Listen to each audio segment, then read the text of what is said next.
Hi guys, ayan yung hapunan natin today is sinigang na pork. Yan yung singkamas, yung okra, talong at saka yung aking bok choy. So guys, and also guys, we are making braso pork. Siya guys, pork and potato siya. Braso pork name niya sa Hungarian, I think. Pero normally yung sa Hungarian guys, pork and potato lang talaga siya. Pero nilalagyan ko siya ng capsicum. So guys, pinapalambot ko po yung pork natin guys, tapos add ko lang mamaya yung mga ingredients. Ayan, nilagyan ko po siya ng parsley para naman may lasa at masarap yung lasa natin guys.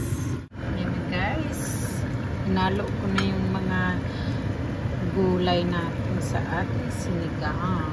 Super sarap ito guys. Oh my god, I can't wait to have it for dinner.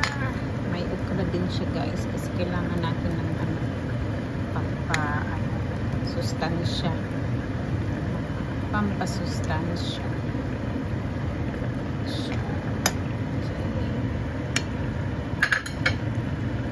Oh, ito na yung ating braso pork, braso ng tao.